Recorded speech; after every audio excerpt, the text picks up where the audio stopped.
Okay. Well, with that, I think we can start. Welcome everyone to the California Community of Practice on Secondary Transition. My name is Nick Waveren. I am an education programs consultant in the Special Education Division of the California Department of Education.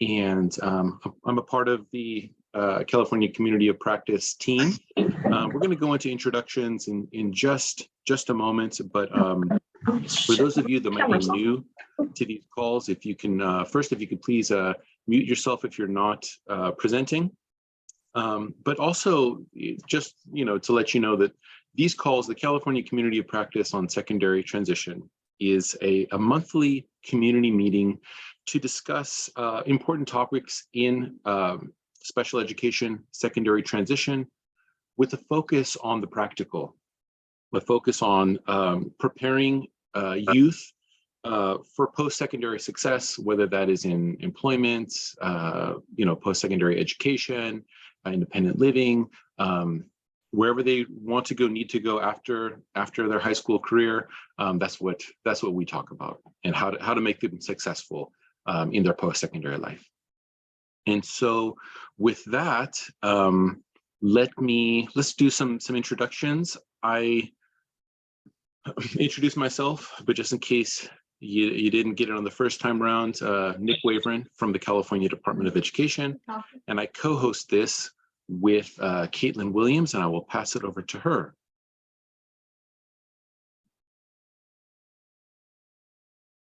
Okay, go ahead. I'm sorry. So if you set up a questionnaire that is Caitlin still there? I am still there. Okay. Where did I lose connection? I passed it over to you, and then that was it. So if you were talking, we didn't hear what you said. Oh, you didn't hear any of what I said? No. Can you guys hear me now?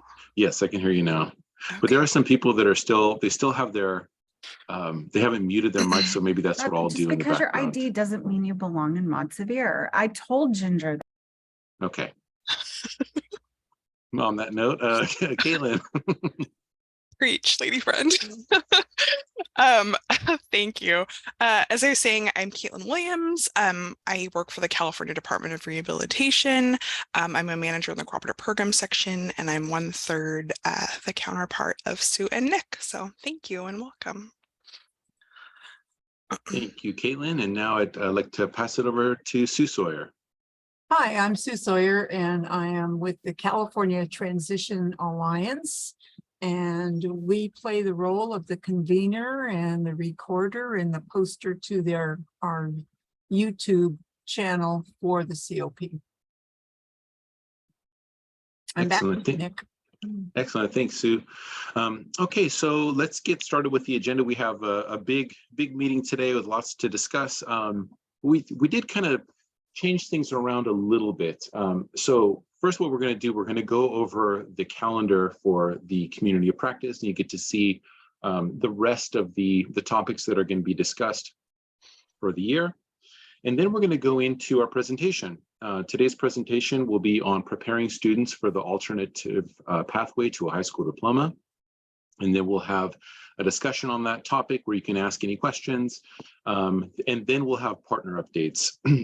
The switch is that we used to have partner updates kind of up front, and then we have a presentation, but we're switching it so that we can have ample time for the presentation, any discussion or any questions, and then we can go into partner updates, and then we will, that'll be it for the day. So let's take a look at that calendar. So today is the 6th, and the topic is going to be preparing students for the alternative pathway to a high school diploma. I know that a lot of people have had questions on this. It's a big topic, it's an important topic, and we are lucky to have a great presentation, as well as hopefully some good questions and answers afterwards. On March 6th, we're going to have a presentation on the topic of special education, career technical education, and work-based learning. And now, before we get into kind of the rest of these, if there's any topics here that you are looking at saying, oh my goodness, I really would like to attend this, that's great. But if you're also like, you know what, I know somebody who would be a great presenter, or I would be a great presenter, please, contact us or reach out to us and let us know. We're always looking for great presenters and connections so that we can provide this information to a greater audience. On April 3rd, we'll be having a conversation about early transition strategies. This is an ongoing topic that we'd like to touch upon, starting transition process early. Next, we'll be engaging youth. That's on May 1st. And the focus on there will be teaching entrepreneurship and getting socially connected. And then the last meeting of the 22-23 year will be on successful interagency collaborative efforts. And so we will be posting our email address at the bottom, but please share the word about these meetings. Please contact us if either you would like to be on our listserv, or if you would like to present, or if you have a great lead for someone who would be a great presenter. So that's what we can look forward to. And with that, we're going to begin with our presentation. And so preparing students for the alternative pathway to a high school diploma, this is a big, okay. I keep on hearing people talk. Sorry, I had to mute another person and two more people. So if we can please mute yourselves, and then you'll have an opportunity to unmute during a question and answer period afterwards. And so preparing students for the alternative pathway to a high school diploma, there's a lot to be said about this. And I know that we have a great presenter today, Sue Sawyer from the California Transition Alliance. And so I know that she has a large presentation, and I don't want to take too much away from either her presentation or the discussion afterwards. So I can pass it over to Sue, and we can get started with the discussion. Over to you, Sue. Okay, and could you close sharing the screen so I can share the screen?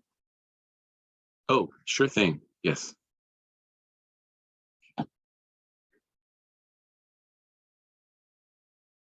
Sure why this happened. That thing that says share screen just ended for me. Okay, let me see if, yeah, you should have, if you want, I there we go. can, oh, you got it, okay.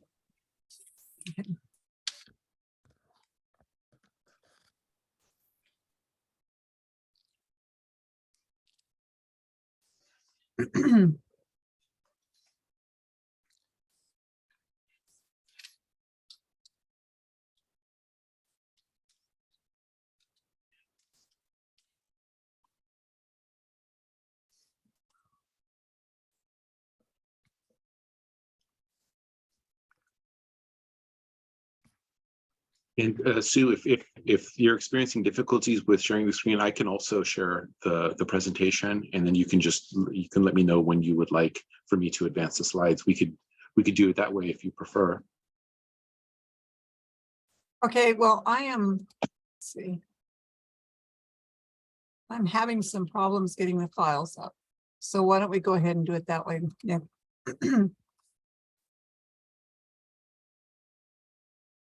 So go ahead and share it on your screen.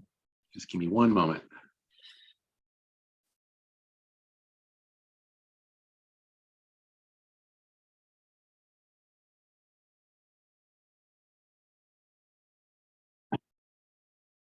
Well, I want to thank you for this opportunity of presenting on the pathway to the diploma.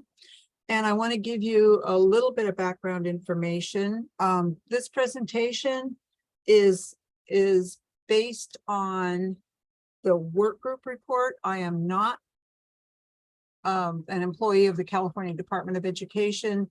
This is Sue Sawyer from the Alliance sharing what is in Ed Code, what the work group report said, and what resources are available at the California Department of Ed website. So disclaimer right up the top. Next slide. So we're going to talk for a few minutes on exploring pathways to a diploma for all students with IEPs. We are going to explore the pathway to the alternative diploma and how to create a course of study for the diploma. We're going to review the resources available at CDE. And probably most importantly, we're going to talk about the impact of the diploma issues on students with IEPs. And again, this presentation is based on current and federal state legislation. It's based on alternative pathway to the diploma work group report, California Ed Code research, and resources at the California Department of Education. Next slide. So why is the diploma important for all students? Let's examine it from the student perspective. Next slide. First of all, let's take a look at how we are doing. Let's examine 2022 data. In the high school graduation data, the state rate for 4th and 5th year cohort of students is 87.4% of all students are receiving the diploma.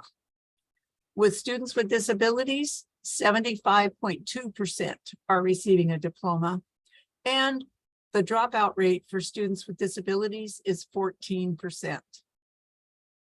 ODEP tells us that in terms of employment, students ages 16 to 19, youth with disabilities ages 16 to 19, 29% of them are working. Youth without disabilities, that number goes up to 37%. But most of those are people who are still in school. The ages 20 to 24 group, 50% of students with disabilities are working, and 72% of the non-disabled population is working. So the other thing we look at when we look at outcomes is what the post-secondary education enrollment is. The college going rates for all students in the state of California in 2021 is 63%. Of those, 53% attend the community college and start their career there. And about 31% go directly from high school to the university. For students with disabilities, 41% leave high school and directly enter post-secondary education. Of those, 81% start at the community college and 10% start at the university level. And the third variable that we need to look at is opportunity youth.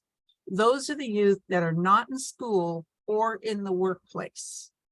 And our statewide average for those is 11%. And that's for all students, not specifically students with disabilities. So that's the picture of outcomes in the state of California currently. Next slide. So what happens to you if you're a student who lacks a diploma? Well, first of all, it has a personal impact. You lose your confidence, your sense of optimism. You could experience negative doubts and self-worth issues. You lack the minimum qualifications for many jobs and face employer bias. You don't qualify for some types of financial aid for post-secondary education. You don't meet minimum qualifications for post-secondary education and training. And we are beginning to hear that you question why you should stay in school if you can't earn a diploma like most of your peers. So essentially the diploma, the lack of the diploma creates barriers to achieving successful outcomes and end up in jobs that are in danger because of automation and artificial intelligence. And this next slide kind of gives you a picture of how the job market looks if you don't have a diploma. Next slide. As you can see, this chart is done by Bloomberg. And as you can see, most of the jobs available to youth who lack a diploma fall into a quadrant that's called low pay, the most vulnerable to automation, and most significantly impacted with low wages. And they are also impacted by artificial intelligence. Next slide. So the lack of a diploma is a barrier both to employment and to post-secondary education. In terms of employment, it's a ticket to go to work. 90% of employers prefer youth to hire youth with a diploma. 30% of the jobs are low skilled and subject to automation. And 66% of jobs require a diploma and post-secondary education and training. When we talk about employer bias, what we're talking about there is if employers have the choice between hiring somebody with a diploma or without a diploma, the tendency is to hire with a diploma. The other variable is every job application that is completed online that has the question, do you have a diploma? If you say, no, I don't, that automatically does not allow you to continue with the process of even qualifying for an interview. When it comes to post-secondary education and training, there are lots of colleges and universities that set the entry criteria to include a high school diploma. There are waivers to that, but it's another hoop to go through. FAFSA eligibility for financial aid requires a high school diploma and/or a GED type diploma, unless you are a student with significant cognitive disabilities. And there is the exception to that if you are attending a college that has a CTP category. And there's more information about this topic on thinkcollege.net if you're interested in exploring it in more detail. Next slide. So we want all students prepared to leave school, prepared for employment, and preparation starts young. When we think about when the child starts to prepare for transition, we're talking early childhood. And we know, based on research and based on personal experience, that every child needs three things to be able to set goals for themselves. They need hope, a sense of hope and optimism about the future, confidence in themselves, and trust that the resources they need will be there for them. Sometimes those are personal support systems, mentors, caring adults in their lives. Sometimes it's food, clothing, and shelter. Sometimes it's financial aid and transportation. But if any one of those three ingredients are not there for that child, why on earth would we set a goal for the future? If we don't think there's anything out there for us, or we don't think we can do anything, or even if we have a goal, but we don't have the resources to achieve the goal, why would we set a goal for ourselves? Why would we plan our future? Next slide.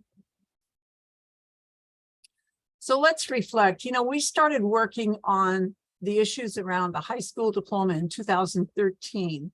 And I think we've come a long way since 2013. And we are experiencing a tsunami of change in education. In 2013, we were creating plans for youth. We were telling them of these 5 services, which one do you want? In 2022, we're looking at person-centered, person-driven planning, and our focus is on where your assets are, where your strengths are, and what you can do. In 2013, we were really focused on living in silos, both in schools and agencies.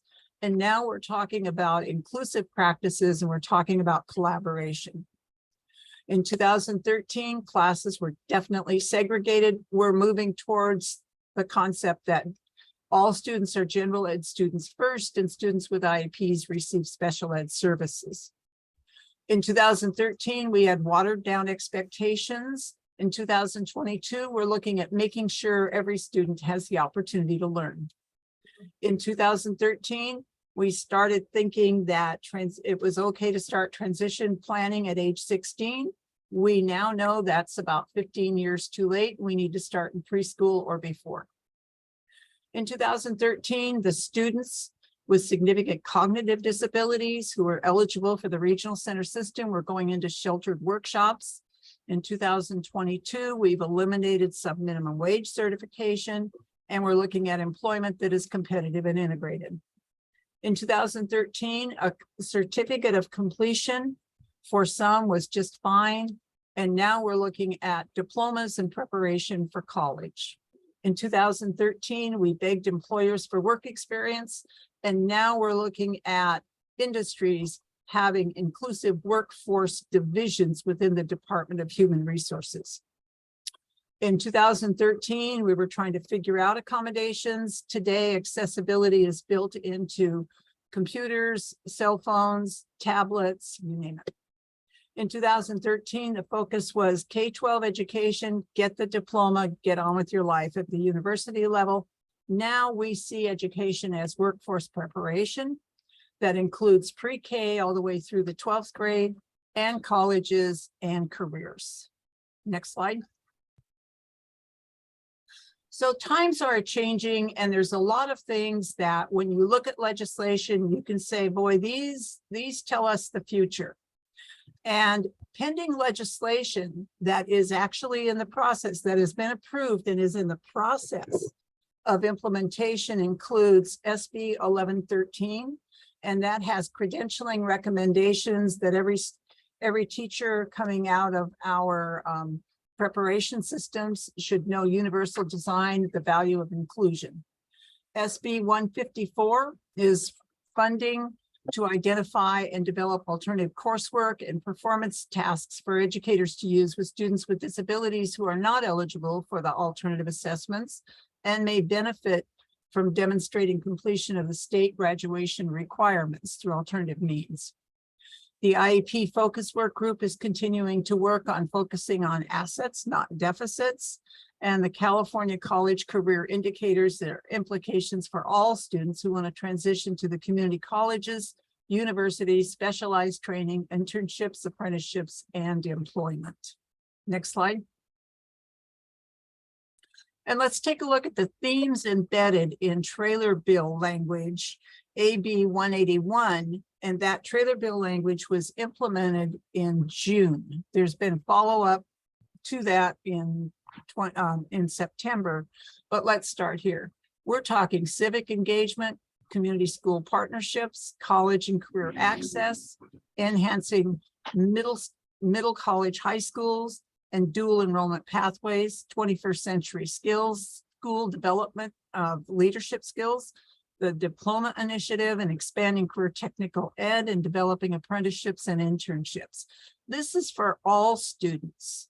So when we talk transition and we talk about preparing kids for their future, we need to look to what's going on in general ed and what's going on in our community, and how can we make sure we have equal access to those opportunities.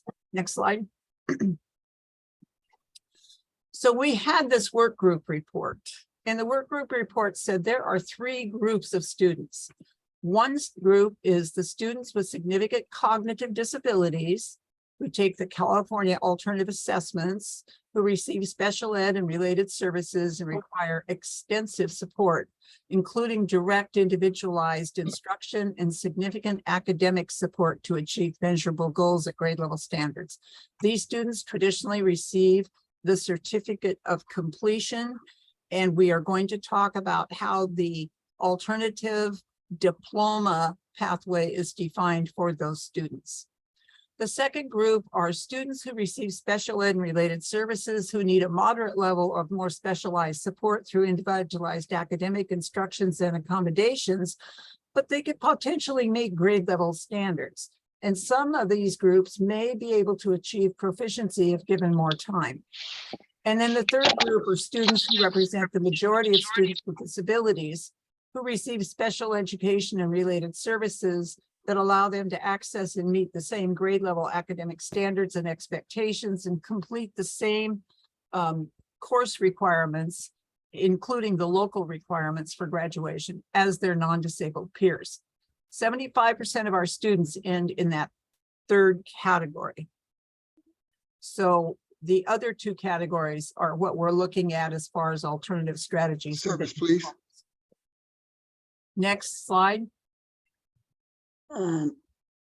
So the work group recommendations said that in addition to maximizing California's existing diploma pathways, there's only the need for one brand new pathway, and that's specifically for students with significant cognitive disabilities who do not have a pathway to a diploma. And that there are existing pathways, and we're going to spend a few minutes just looking at those traditional pathways to earning the diploma. The priorities were every student who can should earn the local high school diploma meeting local education agency requirements. The second group is earn the local high school diploma with waivers and accommodations, but again, using the local education requirements. The third category is earning a high school diploma using state requirements. And the fourth one was to create an alternative pathway for students with significant cognitive disabilities and using ed code language related to alternative means for earning the diploma. Next slide.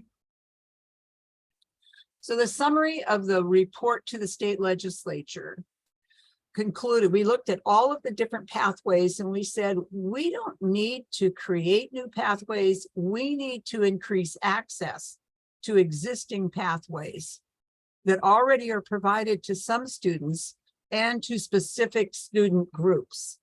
This includes better access and support of students with disabilities to meet existing and local requirements for earning a regular diploma, and the allowance for some students with disabilities to earn a diploma through meeting the state requirements for graduation only. And we were really worried that that creating separate pathways to a diploma or a separate set of standards means that continues the existence of silos between general ed and special ed, and it also precludes students with disabilities from rigorous high school coursework and post-secondary opportunities. So that is on page 27 of the work group report. Next slide. The federal definition of the high school diploma is the foundation for the work that was done relevant to the diploma. And that diploma requires, go ahead.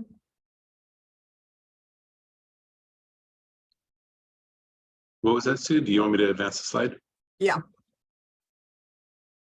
Awarding to the preponderance of students in the state, again, fully aligned with state standards or a higher diploma, again, not aligned to the alternative academic achievement standards, does not include a GED, a certificate of completion, certificate of attendance, or similar less credential, such as a diploma based on meeting IEP goals. The vast majority of students with disabilities should have access to the same high-quality academic coursework as all other students in the state. So that's the federal definition that defined the conversations we had with the work group. Next slide. It's really important to emphasize that the certificate of completion is not a diploma. And current practice is that many LEAs issue the certificate of completion as an alternative to the diploma. There is no student performance expectation related to the certificate in ed code language, and it has little to no value in post-school environments. And we're not saying that there is never the possibility students might earn the certificate of completion, but that should be very limited and it should be based on local decisions. And we kind of removed it from the ed code language at the state level. Next slide. What are the diploma options available in California? This is where the water gets a little muddy.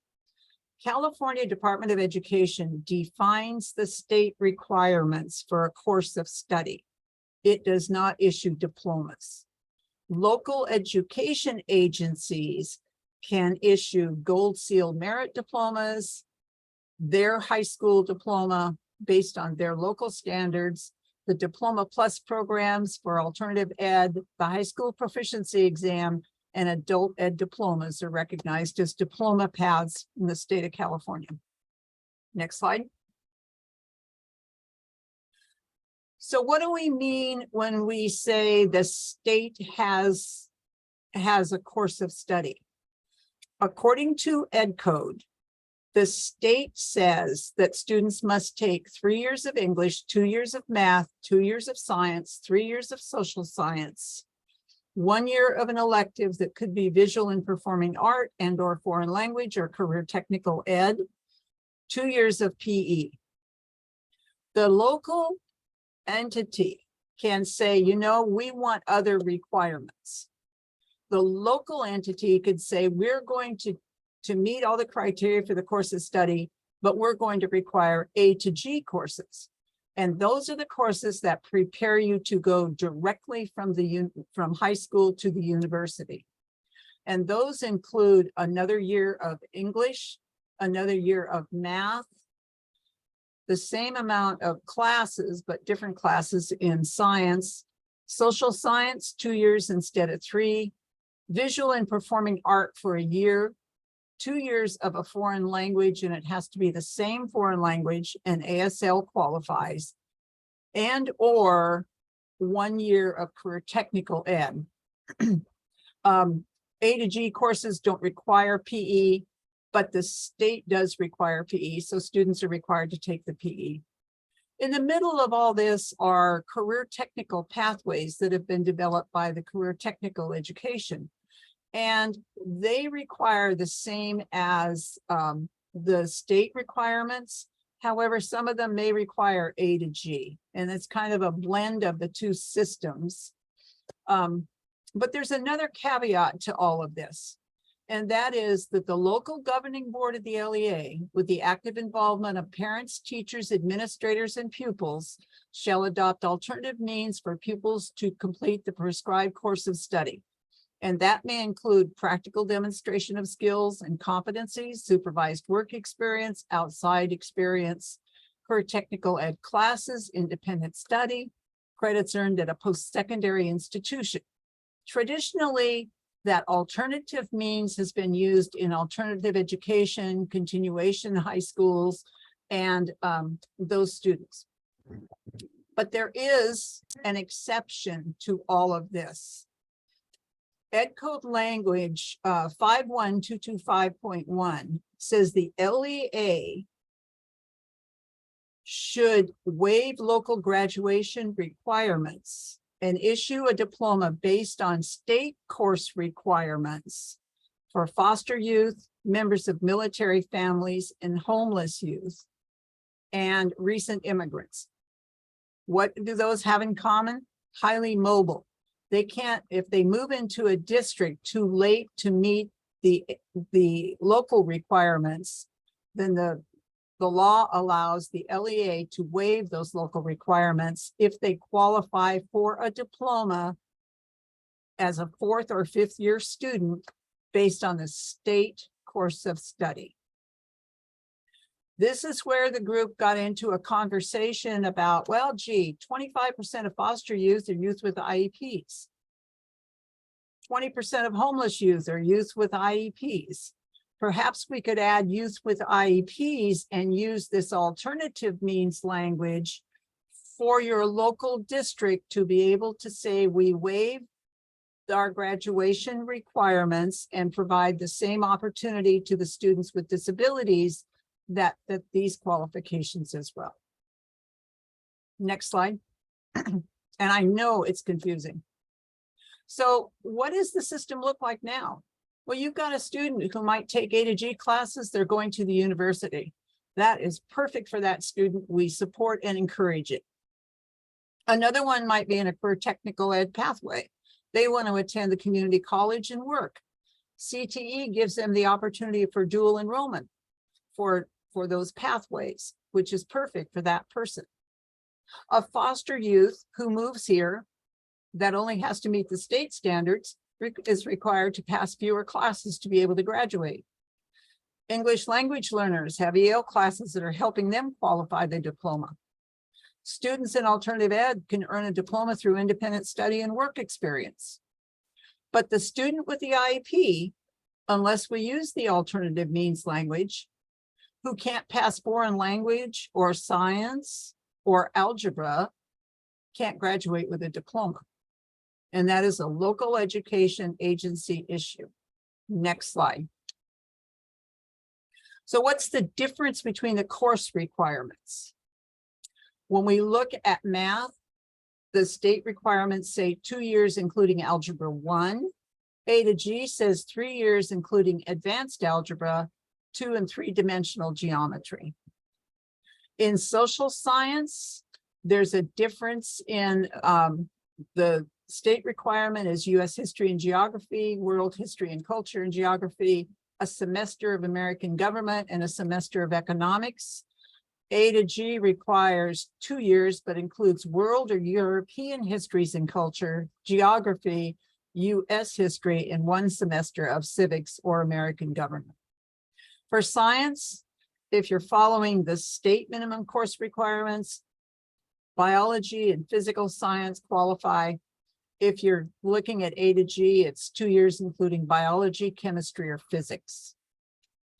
If you're looking at electives, foreign language, visual and performing arts, and career tech ed, there are differences because state says you can take a year of one of those electives and you can choose which one.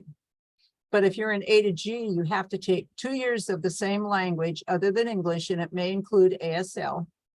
You must take either one, you must take a year including music, visual and performing arts, and you may use career tech ed to meet an elective requirement.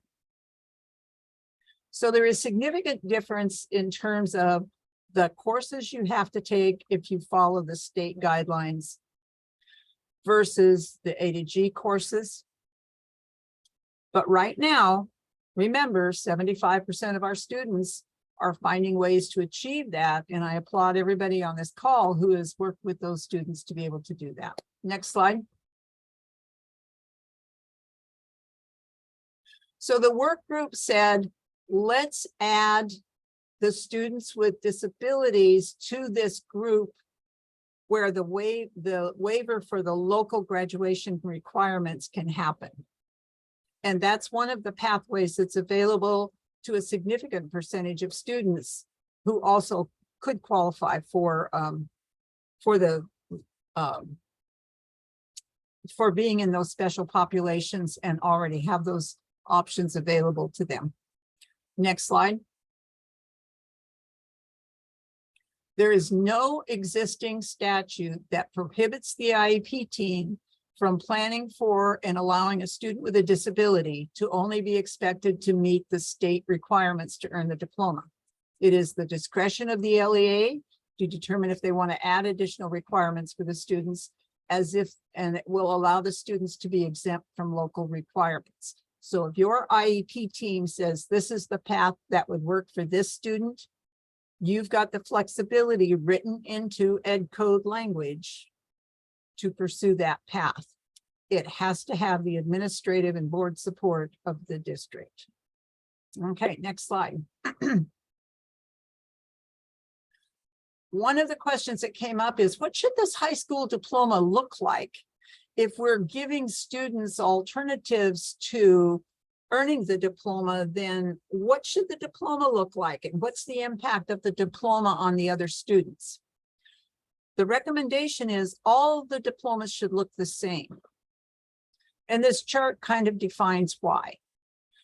The diploma says the student has completed a specific course of study.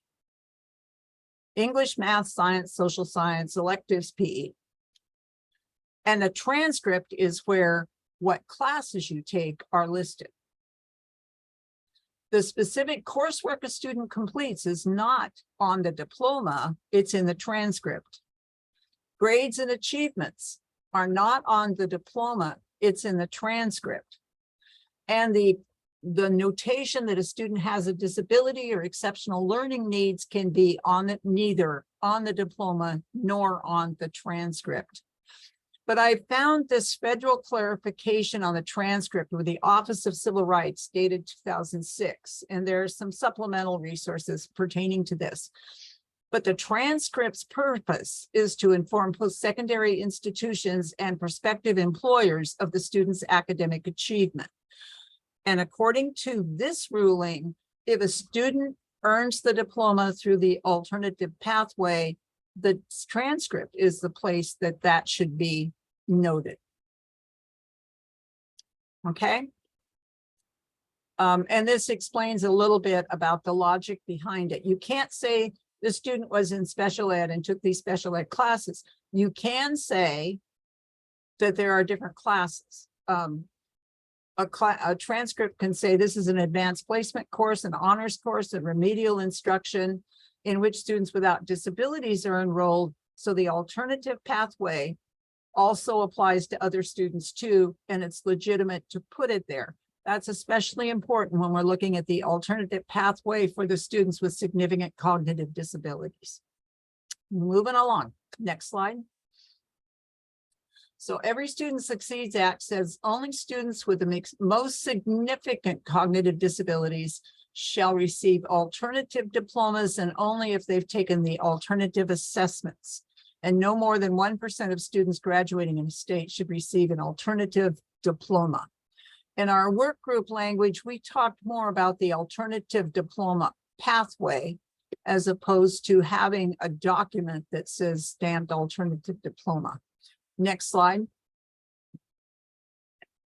So the federal definition of an alternative diploma is that students with the most significant cognitive disabilities in the cohort assessed using the alternate assessment and awarded a state-defined alternative diploma that is standards-based, aligned with state requirements for a regular high school diploma, obtained within the time period for which the state ensures the availability of a free and appropriate public education, and shall not include any student awarded a GED, certificate of completion, certificate of attendance, or similar less credential.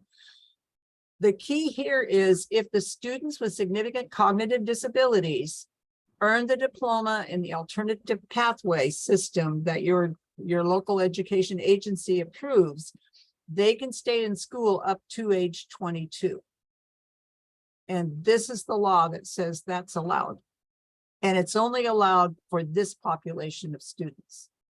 Next slide. So the new IEP requirements are before, and this is in Ed Code 51225.3. This is the state Ed Code that evolved through this process.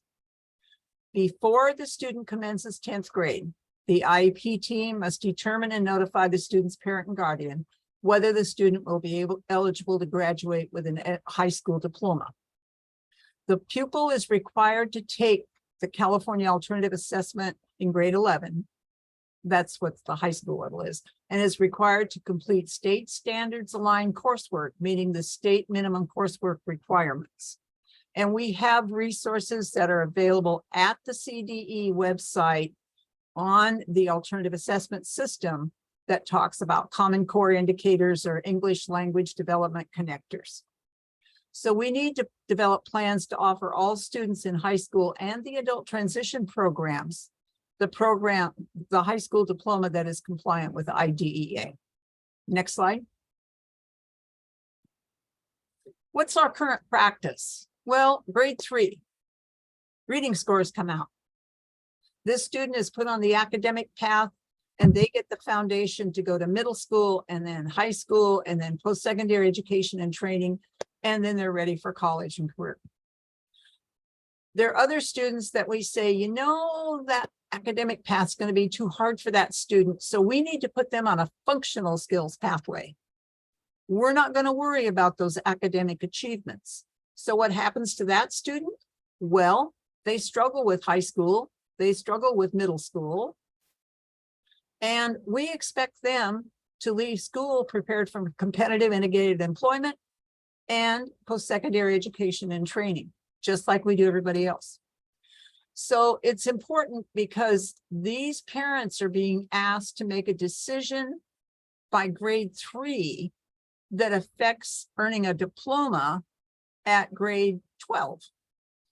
And it's really low impact, low expectations impact the students for their entire lives. Students who lack the academic foundation lack the skills required to earn a diploma and struggle to be prepared for post-secondary education and training. And I leave you with this food for thought. Did the student have the opportunity to learn academic standards? Should they be denied a diploma because we had low expectations early in their education? Next slide. There's a Supreme Court ruling. It's called Andrew versus Douglas County School District. And in a 16-page decision, Chief Justice John Roberts, writing for a unanimous court, rejected the school district's de minimis standard. He wrote that IDEA aims for grade level advancement for children with disabilities who can be educated in the regular classroom. Therefore, de minimis, that means making some progress, but who cares how much, makes no sense. When all is said and done, a student offered an educational program providing merely more than a de minimis progress from year to year can hardly be said to have offered an education at all.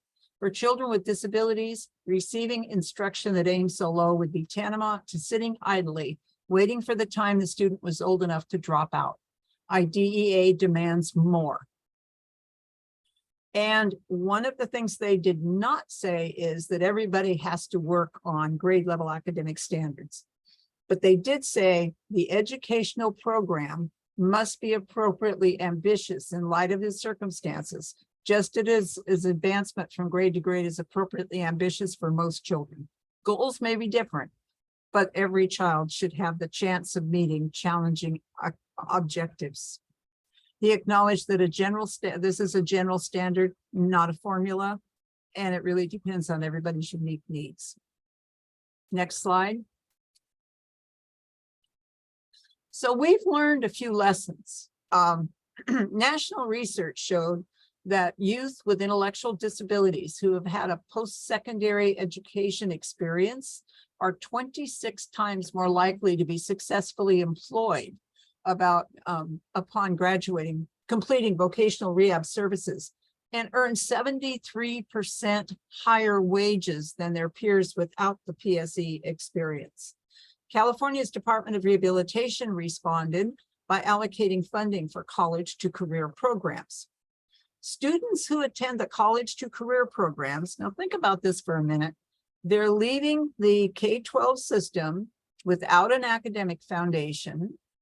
They're arriving at the community college, and the community colleges offer personal support, guidance on selecting classes, accommodations, and sometimes intensive reading instruction. And a significant percentage of that group are able to pass the college classes, earn industry certificates, and go to work. So maybe they could have done more than we thought they could earlier. Next slide. These are the colleges designed with IDD students. And we also have the Davis Seeds program. And so some of the universities are also jumping on board with this. And if you want a complete list of everybody and whether they're in your area, thinkcollege.net has that information. Okay, next slide. So let's look again at the requirements for the alternative diploma pathway. Local education agency shall exempt an individual with exceptional needs who satisfy the eligibility criteria listed below. Their education plan includes the following. They qualify with significant disabilities. They take the alternative assessment. They complete state standards aligned coursework. And prior to commencing grade 10, a pupil's IEP shall determine and notify the parent or guardian whether the pupil will be allowed to graduate pursuant of the exception defined in this section. An individual with exceptional needs who meets the criteria shall be eligible to participate in ceremonies and activities, but participation is not construed as termination of free and appropriate public education. This part always confuses me. I wonder why you would give a student a diploma and then expect them to stay in school. So, but that's just me. Next slide. What are the parent concerns? I am getting lots of calls from parents, and I can summarize their concerns by saying the certificate of completion limits further opportunities. I don't want it for my son or daughter. There's no reason to continue the adult transition program if there's no chance to earn the diploma. What if the student doesn't take the alternative assessment? And I think this is going to be a problem that the state is going to have to weigh in on. And is there a way around Algebra 1? And the answer is, even with this system, you can use waivers. Yes. Okay, next slide. So let's take a look at kind of how we got there for this population of students. And when you think about it, a lot of people in the 20s and the 30s, 1920s and 30s, were in institutions. And then we brought them into the community, and then we set up sheltered workshops. Those have become obsolete. And now we expect them to live, and we expect them to work, and we expect them to have competitive integrated employment. So when we're preparing kids for a sheltered workshop, the focus on academic standards wasn't a high priority for us if preparation was for that next destination. That next destination has moved. Now we're finding they can go to college. Now they're finding they can go to work. And so our preparation for those students for that next environment becomes more critical as those students are making those choices and are dealing with those new expectations. And the entire adult services system is really looking at what to do with programs since since the sub-minimum wage certificates are phased out by 2025. So another tsunami of change, and it's affecting adult services too. Next slide. So what steps would you be required to be able to implement an alternative pathway? Number one, you have to look at your local policy. Does your local policy, which includes your administrative team and your school board, agree to waive local mandates for earning the diploma and stipulate the alternative pathways available to students with significant cognitive disabilities? So if the LEA says, and I would also argue that local policy and waiving that requirement is also something could be available to those students that are in that second group that we talked about earlier when we talked about the work group. And if if they say no, it's all or nothing, the reality of it is school districts are already dealing with foster care, military families, alternative education, all of whom have waivers. So it's incumbent upon us to find out, to advocate for the students and to point those things out. Next slide.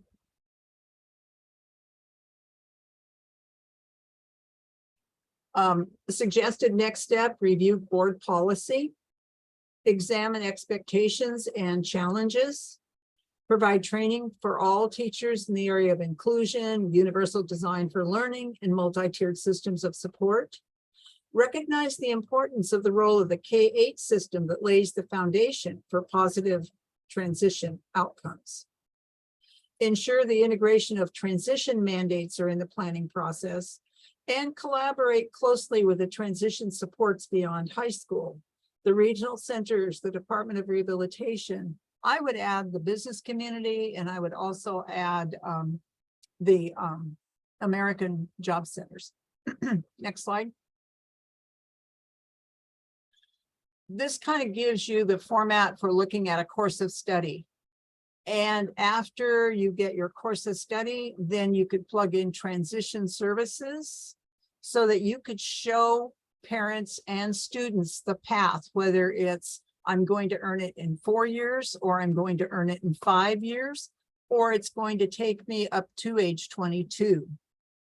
And you can address the academic and the functional skills standards, and you can address transition services as part of this matrix. Next slide. I think it's really important that everybody looks at universal design for learning, accommodations, accessibility features on phones, tablets, computers, differentiated instruction, multi-tiered systems of support, modified curriculum. All of those are topics for analysis at the local level. Next slide. This is the web page that I referenced, and it's the California Alternative Assessments. And there are two documents on here that I think are important for us to take a look at today. One of them says Guidance for Individualized Instruction Programs. Under that says Alternative Assessment Decision Confirmation Worksheet. And then Prioritized LEA Connectors and Essential Understandings. And I've done copies of those two documents in the next two slides. So next slide. This is the document that confirms the decision that the students are eligible to participate in the California assessment system. And you can see the first question is, does the student have a significant cognitive disability and an IEP? And then if yes, then you look at, will the student be learning content aligned with standards? Yes or no. So this is a tool that you can use to say, this person does qualify for the alternative assessment. Therefore, this person does qualify for the diploma for the students with significant cognitive disabilities. The second, go ahead to the next slide. The alternative assessments are developed by the California Department of Ed to ensure that all students are able to participate in assessments that are measure what they can know and do relation to grade level common core academic standards. And the ELA and math assessments are administered in grades 3, 8, and 11.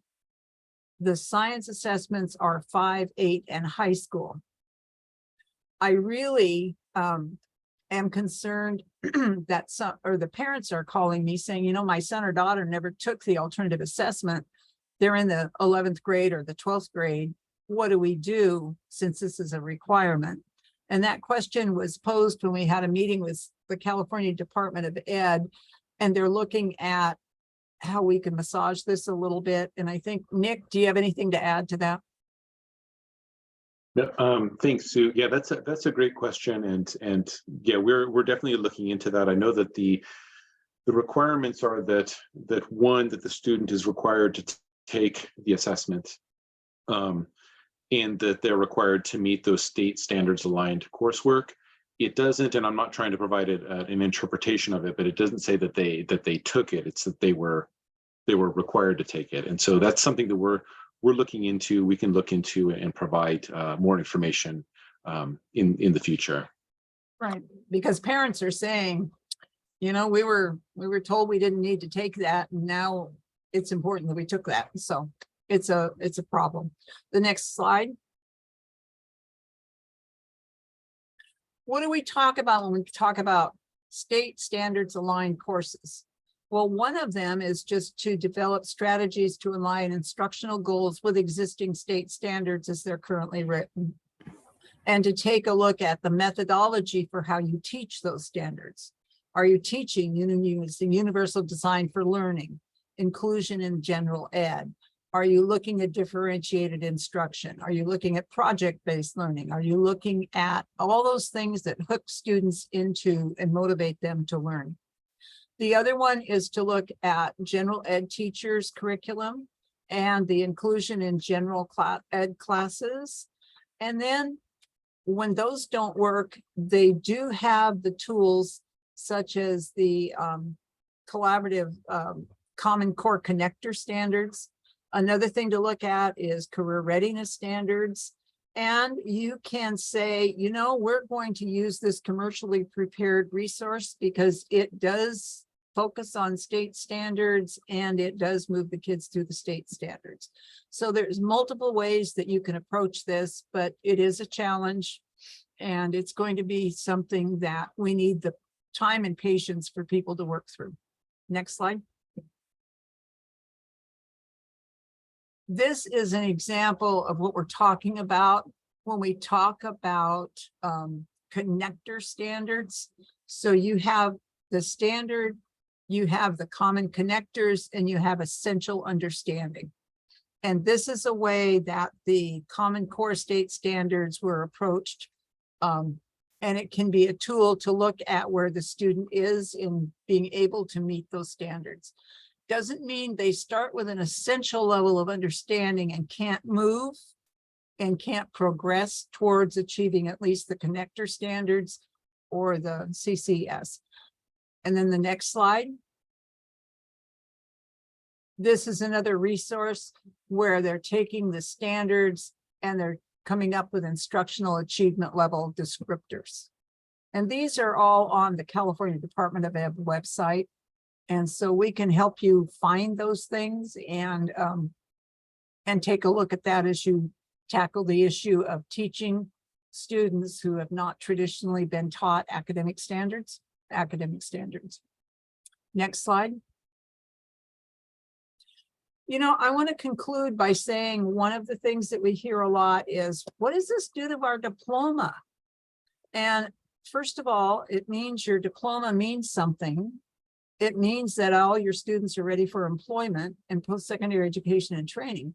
The other thing is that a person with a disability receiving a diploma doesn't affect that advanced placement person who's got the grades, who's got the test scores, who is going directly to the university. And it does level the playing field for those that are just trying to get a job. And everybody can start at the community college. So I think it's really important to realize this is a civil rights issue. This is really critical that more students earn a diploma. Okay, I'll open it up to questions. Sure. Nick, do you want to facilitate those? Yeah, no, definitely. But first, I just want to say a big thanks to you, Sue, for presenting on this topic. Your presentation touched on many different areas, but why the diploma is important, the history of students with disabilities and employment, and really you touched on that we are preparing students for a new destination, and in preparing them for a new destination, the means, the methods, the tools that we give them have to be different because they're headed towards a new place.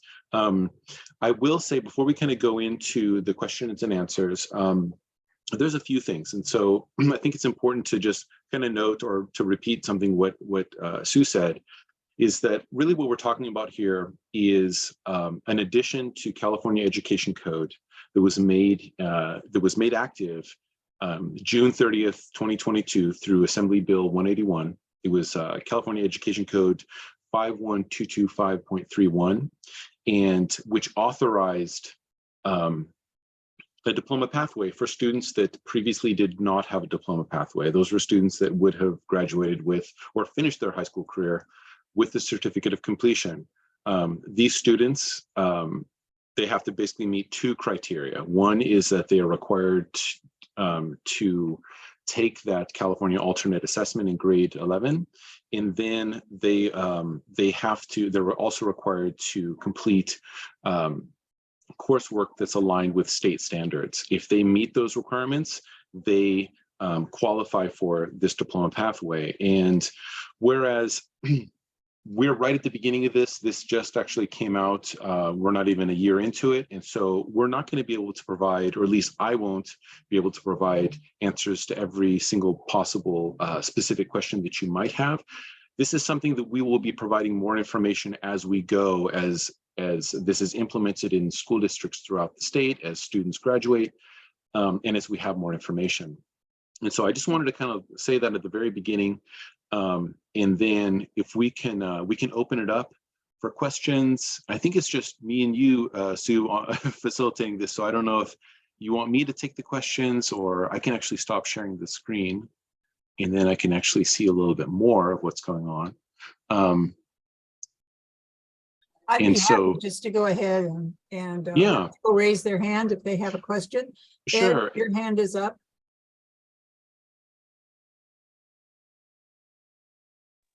Unmute. Sorry, had to unmute. Had to remind myself. Just one thing to tag on to what Sue said.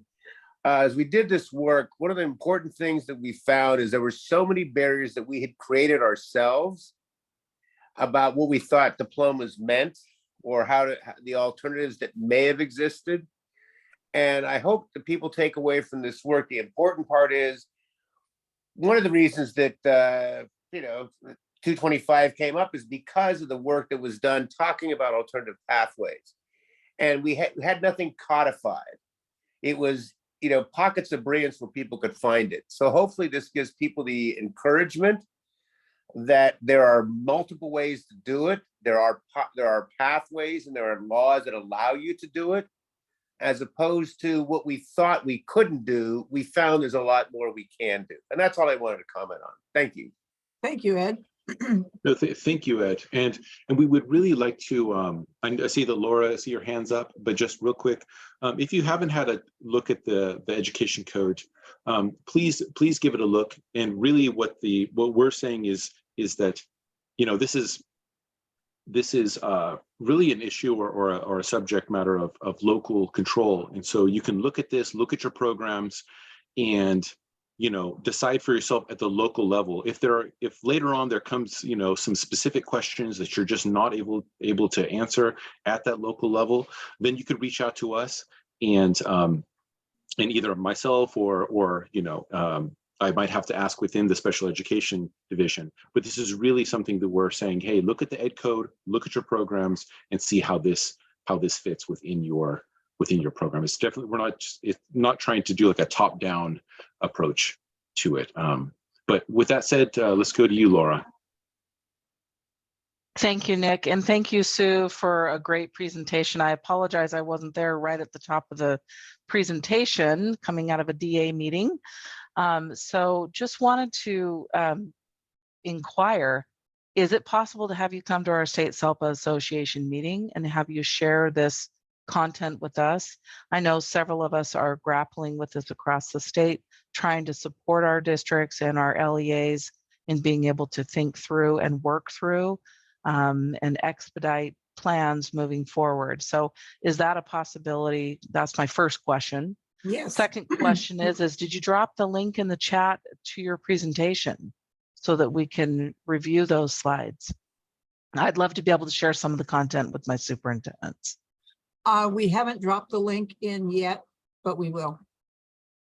Okay, It'll be Sue. on the California Transition Alliance website. Yeah, Sue and Nick, if it would be great to have you there as well, because you are working closely with Sue around this work. It would be great to be able to have you come and share this information with our SELPA administrators.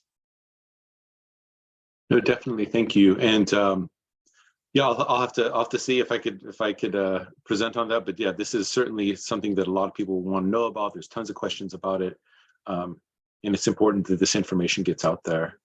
So Excellent. Go ahead, please. Go ahead. No, I just saw that somebody asked in the chat just about the ed code reference, and it's 51225.31. I'll put that in the chat as well. But yeah, go for it, Laura. Okay, thank you. That was my main thing. I wanted to make sure that we, share the information of when CDE is collaborating, with the Transition Alliance, if we could have that information shared at our SELPA Association so we can be supportive in any way, that would be great. We would be happy to meet with SELPA and share. Thank you, Sue. Can you drop your email in the chat, please, and your contact info? That'd be awesome. Thanks. Yes.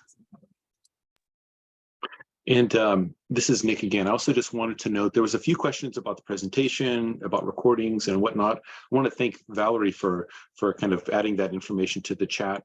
There is a dedicated YouTube page for the California Community of Practice on Secondary Transition, where these meetings are recorded and hosted. And so we'll be providing that. It's actually in the chat. I'll provide it again. And then if you're on the listserv, I'll also provide that information in the listserv as well. Sorry, had to mute somebody. Thank you. And Janessa. Question. I have a few different questions. Hopefully some of them might be quick. Is there an assembly bill that goes with this? I might have missed it. Most of I work in college and career readiness, so I'm supporting our SPED district staff here. And with the waivers for the foster youth, our counselors know it's AB 167, waiver. Is there an assembly bill that goes with this ed code, or is it For the Yes. For the foster youth?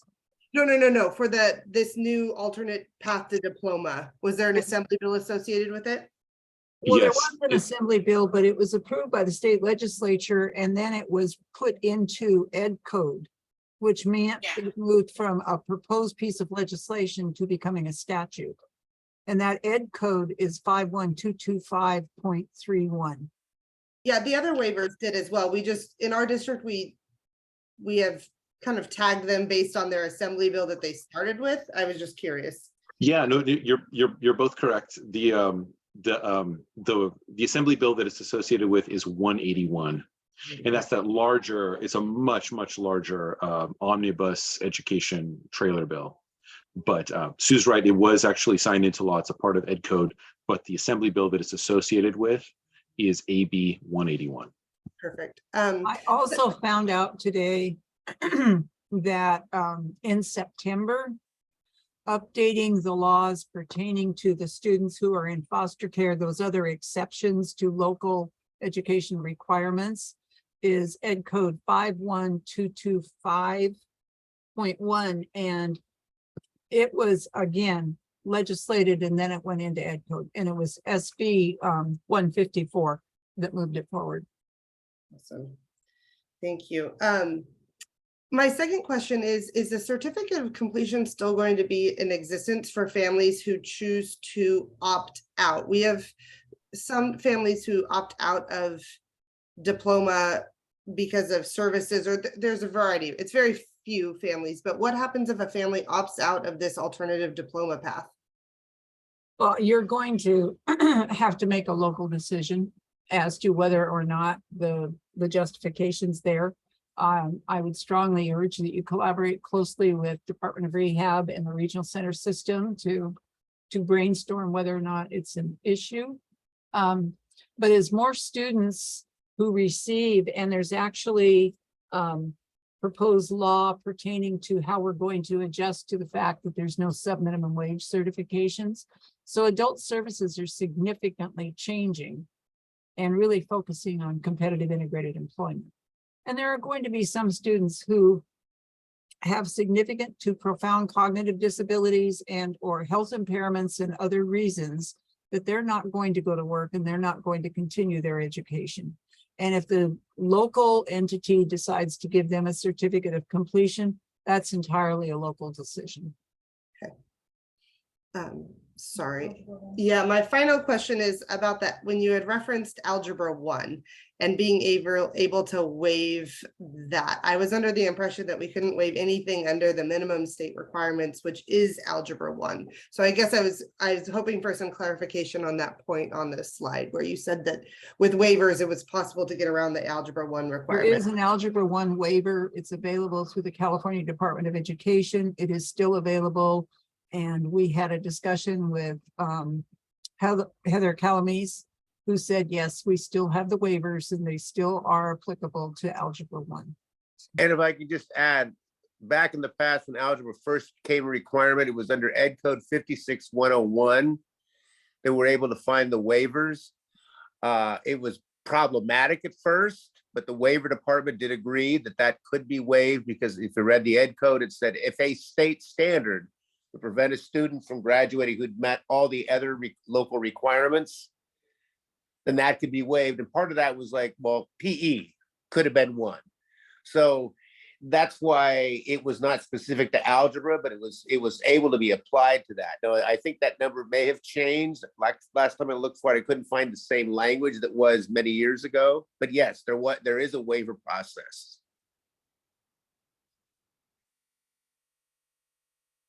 Thank you. You're Stacy. welcome. Yeah, thank you very much. Stacy. All right. I was just concerned.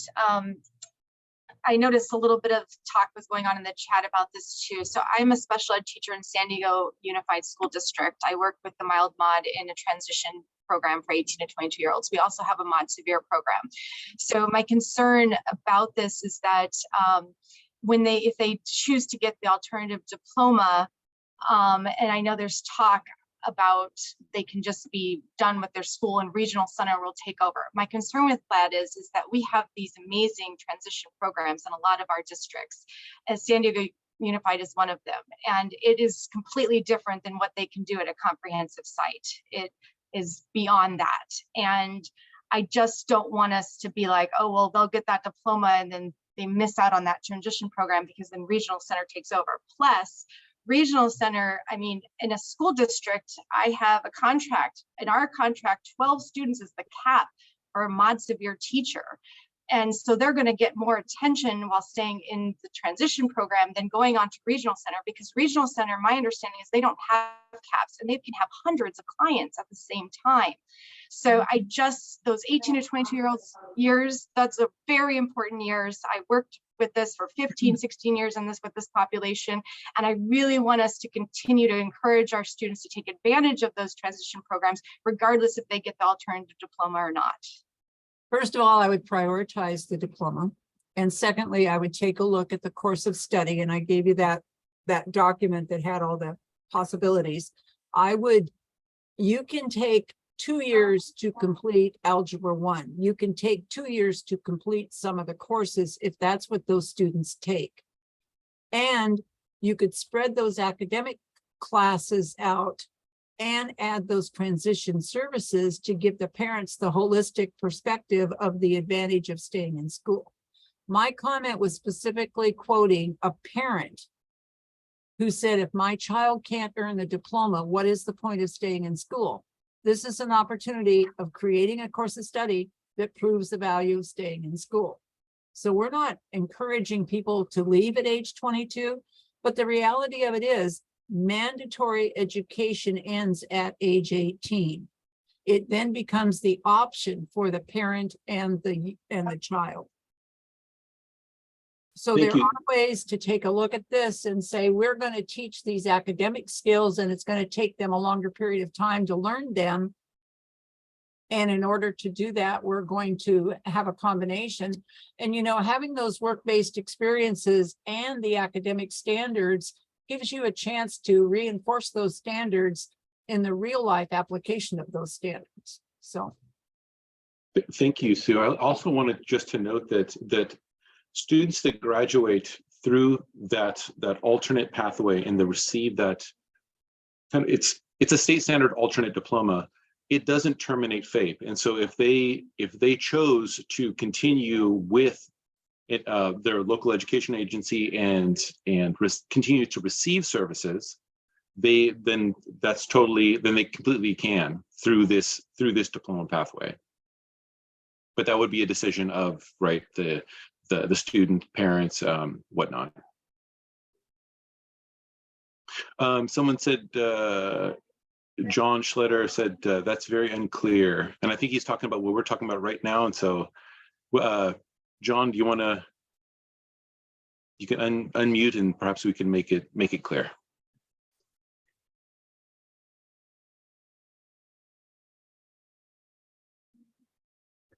Yeah, hi, Nick. So I heard you say something that doesn't stack up with everything that I've read. One, that there's an alternative diploma, which is not what I heard we're talking about. It's an alternative pathway to a diploma. So the endpoint is a diploma for everybody.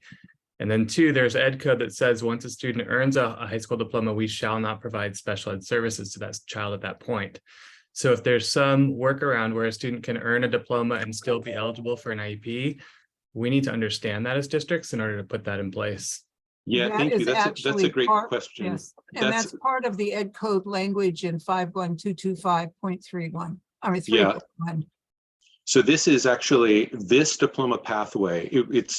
We refer to it as an alternate pathway and an alternate diploma. We try to use it more as an alternate pathway because people think, oh my gosh, I don't want a different diploma.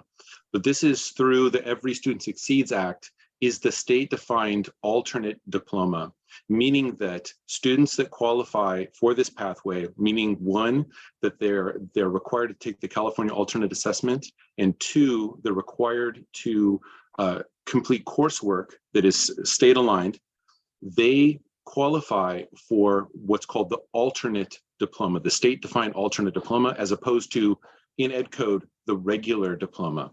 right? And so the alternate diploma is not a different diploma document. It's the same exact diploma document that everybody receives, just like the valedictorian doesn't get a different diploma than, you know, someone that's just getting all C's. It's the same exact diploma document, but on the back end, it's called, for reporting purposes, it's called the state-defined alternate diploma. And that alternate diploma allows for those students to continue to receive FAPE after they have graduated or performed in graduation ceremonies. So it's a state-defined alternate diploma.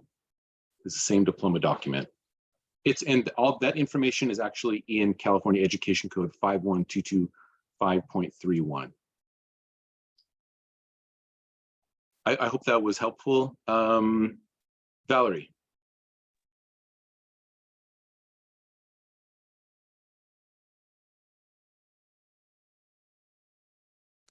Valerie, we can't hear you. Oh yeah, thank you. Can't hear you, Valerie.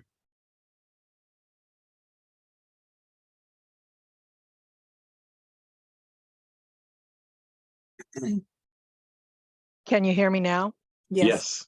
All right, thank you. I'm very sorry for this little attachment here. It has a mind of its own.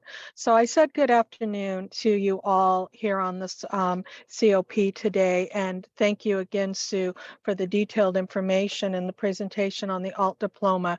So as I listen to this, and I have heard it before and with the group and the alliance, I have a question, and I always go towards creating a hypothetical and picture. I'm going to give a hypothetical case study. Okay. And I would like everyone to think about what I have to say as I'm trying to absorb this to understand if I'm hearing this correctly. So I am a student that is defined as an individual that's eligible to take the CAW, that 1%. I'm profoundly intellectually disabled of some sort, and my family and I wish to push myself to achieve the alternative diploma. I am currently underway learning through alternative curriculums, which I'm not going to state one particular company. There are many out there, and they all have similar design. So I am taking and I am being taught through an alternative curriculum, which all alternative curriculums are aligned with Common Core state standards. They are currently professing to be evidence-based, which is something else you hear in Ed Code, and our learning tactics and methodologies all are to be evidence-based. Many of them give the lesson plan that is already ironed out. Then you do an initial assessment or benchmark testing of the student, and you determine their functioning level, which then this alternative curriculum differentiates for us. We choose that differentiation delivery. Remember, it's all, and within that differentiated delivery includes the connector standards, which are connected to the Common Core state standards, already differentiated. And now we implore the use of universal design for learning, which implores engagement, representation, action, and expression. I'm teaching Mod Severe, so with all that engagement, representation, action, and expression, I am making heavy and serious use, because I'm well trained in AAC, of all of my AAC. And so at that point, with all that said, in my case study, I'm teacher, I can say student X has reached and deserves that diploma based on this alternative pathway they just have gone on for 4 or 5 years or whatever the length of time. Am I painting myself a correct picture to say that would be appropriate? I think you do have to, you can look at that, you can look at the Common Core standards, but you also have to look at what classes they're taking. So do these things fit into English? Do they fit into math? Do they fit into social science? Do they fit into electives? Do they fit into PE? So those classes also need to be, if you're going to do a matrix and cross-reference everything, those classes need to be there too. Right. So you would still call it English 1, but maybe you're using those English standards relevant to that. And then math but yeah. But they still have to have English, math, science, social science, electives, and PE. And most of these alternative curriculums are designed with that. The elective and the PE may be a little bit, but the elective could be recreation and leisure, and that could also be PE. That's a local decision. And if you can make the case for that, that's fine. But they need to be approved by your board. Those local standards need to be waived. And then the students can qualify. Yeah. But that would, you. but Go that ahead, would, sorry. yeah, sorry, but Nick or Sue, that would be a reasonable submission to a board, to a Yes. school. Thank you. Mhm. Yeah, thank you very much. That was a great question, and thanks for taking that, Sue. I just wanted to note that we have like 3 minutes left. Still have questions. I see your hand, Vicky. We haven't. This is maybe just more of a question for Sue, because we haven't gone through our updates. Do you want to just kind of scrap the updates and then we'll just keep taking questions? Yes, and I have a call I have to take right now, so Okay. I need to go. Okay. Thank you. All right. Nope. No problem. Thank you, Sue. Thank you very much. Maybe I'll just take that last question with Vicky, and then we'll call it a day. Hi, everyone. I just, in reference to what Val just said, Sue had that listed in the PowerPoint, Val. So if, and it does go back to the courses. So if you can do one very small thing that will make it easier to work with whoever is in charge of your school course titles, to align your titles. So you could have English 1, and then you could have advanced English, or you could have an honors English, or you could have an English concepts, or things like that. So if you get where your school can realign their titles for everybody, not just for kids with disabilities, but they're aligned to reach different types, kind of align them with what it says on the chart that she showed you about the diploma.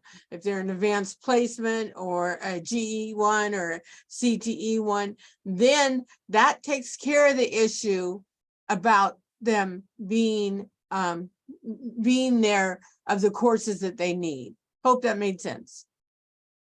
Thank you, Vicky. Thank you very much. I see that we're almost out of time. I'm sure that people will have questions and will continue to have questions. I just want to put the PowerPoint on just so that if anybody continues to have questions or if something comes up, please feel free to reach out.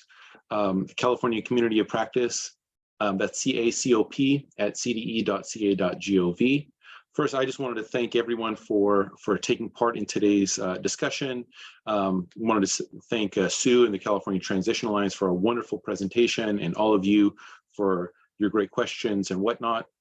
If questions come up, please reach out. But first, I would really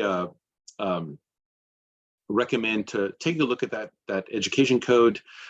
Give it a look with your LEA, with your local council, see how this fits within your local program. And if there are very specific questions that come up afterwards that you cannot answer, please reach out to myself or the California Community of Practice on Secondary Transition. That actually goes just directly to me as well. And I can do some research and try to answer your question for you. But other than that, our next meeting is March 5th, 2023. Topic is special education, career technical education, and work-based learning. And so with that, I don't want to just hang up on everybody. Oh, okay. No, there's no more questions. So great. So with that, I thank you and I hope you have a great day and I look forward to connecting soon.